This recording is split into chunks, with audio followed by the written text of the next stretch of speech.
you're looking for depth in a shallow world, then you found your flow. I'm Matthew Brown. This is the Undercurrent. Hello, everyone. I'm Matthew Brown. Welcome to the Undercurrent. In this episode, we're going to talk about the flow of change. I often wrestle with transition. You and I are probably the same. Change is difficult at times. It's scary. It's uncertain.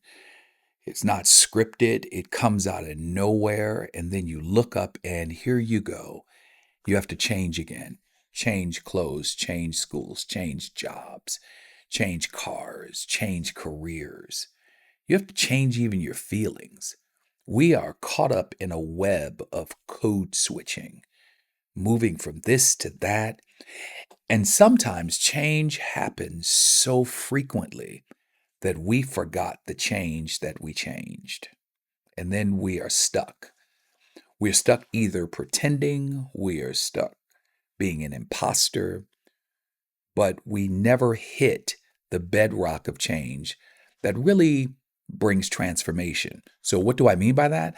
I mean sometimes we are changing in spaces that change is a tool. Change is not the destination. And so I want to talk to you about how do we flow with change? How do we ride the tides of transition and then release resistance and flow into the space where we see change differently? Life's currents are always changing, no matter what will happen. Matter of fact, in the next 15 minutes, you're going to have to change. You have to change the way you see a thing, the way you embrace a thing, your perception of it, right? We live in constant change. Growing up at the church, I often heard that song, "Life is filled with swift transition." There's always something. And from the time we wake up to the time we fall asleep, we have changed multiple times. Well, part of it is riding the tide of transition. Is all of a sudden, because change is new, we like to either avoid it or resist it. And what you resist persists. Have you ever noticed that the more you say, I'm not, you are now so embroiled with the fight to resist it that it continues until you decide to flow with it or you decide to redefine it. Well, how can we redefine change? How can we redefine transition? How do we get there without destroying everything that we are when we started that process? Have you ever gone through a change in your life and you wind up with pieces of you at the end of the change? Is it possible, and it may not be, but is it possible that we can embrace change and bring our whole self to the change, and when the change process is completed, that we are still whole? How many pieces of you and how many pieces do I lose of my vital self because I dared to embrace change? Well, fought change and decided that it wasn't worth the fight. And I promise you, I hope that I will be able to provoke you, inspire you, and provide a whole nother perspective that the change that you're currently in and the change that you will pursue and the change that you will ultimately complete is for your good. It is the transition that creates the process of a transfer so that you can be transformed. All of these things. So change is a tool, change is a process, change is constant, life is always changing, and now we have choices. So let me encourage you to make the best choice of change that is aligned to your central purpose. So in that space, there is a couple of things. I remember that in my career, working in the city of Buffalo, and I was working in the mayor's office and director of communications, and it was just a wonderful thing. All of a sudden, 12 years had moved by and things changed. Kids grew up. It was a ministry. I was a full-time pastor, bivocational working. And I'll never forget that I had a funeral to perform. It was one young man, and I'm very fond and have always been fond of our young people, but there's one young man who had a rare blood disease. Justin Graves had a rare blood disease, and Justin could not overcome that particular time. We were in transition because I was this 33-year-old kid who is now pastoring a church, succeeding, a phenomenal, iconic leader, and trying my best to bridge who I was at that moment with who I needed to become for the group of people that I was leading and trying to leave who I was behind.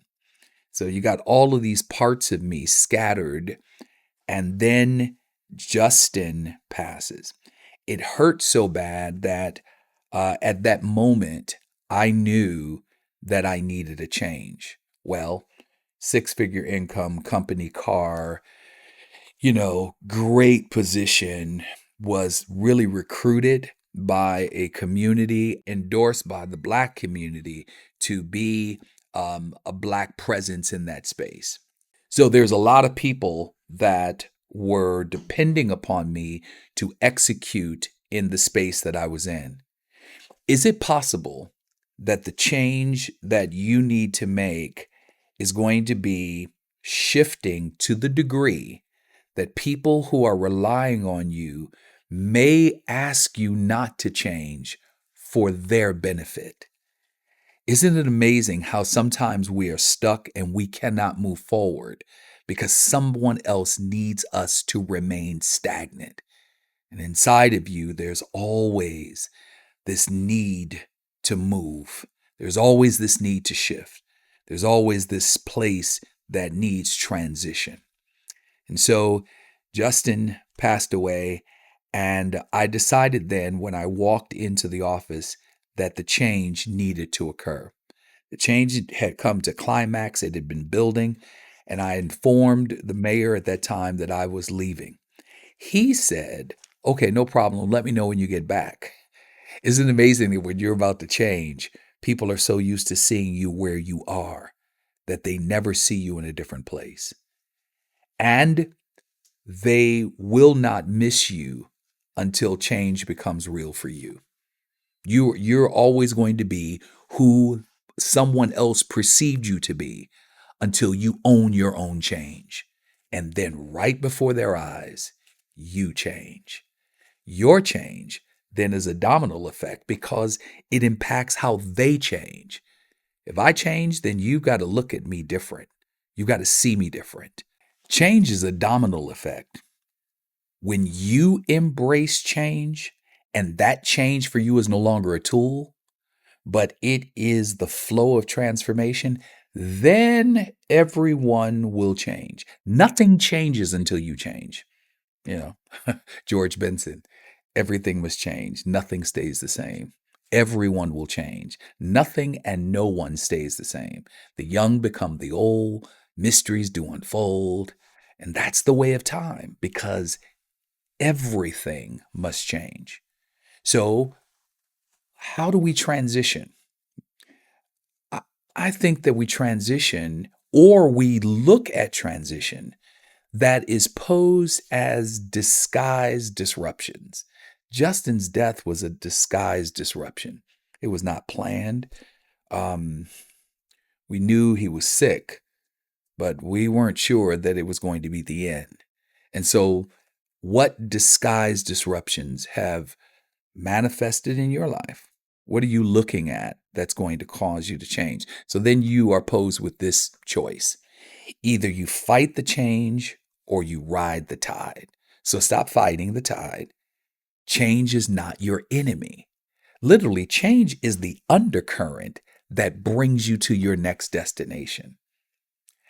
And so, if change is a domino effect, and nothing will change unless I change. And yet I'm always screaming for change. Look at our nation. People are screaming for change, right?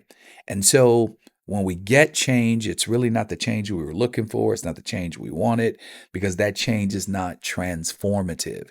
Might I say to you that if we're going to deal with the flow of change and the undercurrent of change, and if we're going to ride the tides of transition, and if we're going to understand that transitions come through disguised disruptions, then stop fighting it and flow. Stop fighting and flow. Stop being so hard on yourself. Stop wanting to change for someone else. Why do you want change? Why do you even talk about change? Why is it important to you? Because if it is something that you would need to fight in order to achieve, then I promise you that may not be the change you're looking for. That may be someone else's change designed for you.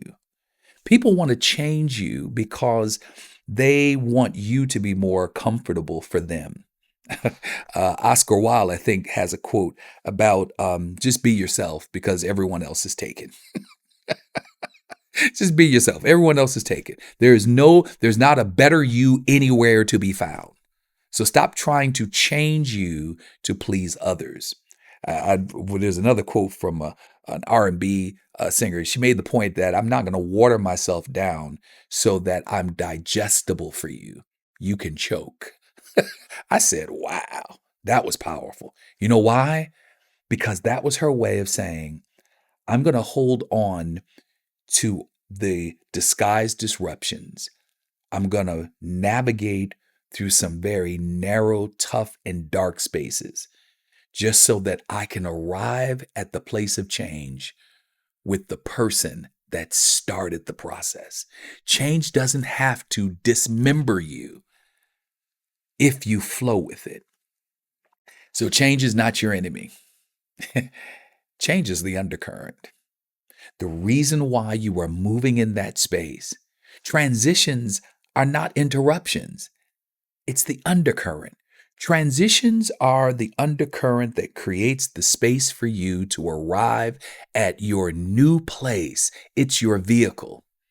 I think for me, the disguised disruption was the death of a 16-year-old, and it made me look inside myself to ask myself at that place, yes, you're comfortable, and yes, others don't want you to change because they need you to be where you are. They need you to stay on that wall. They need you to continue that job. They need you to remain the same. And yet there is something inside of you that is saying, I've got to change. So if you are in that place of change, lean in. Let's go. Let's flow. Stop resisting it. And know that at the end, it's going to be the best thing for you, because the undercurrent is going to bring you to a place of peace. This is the undercurrent.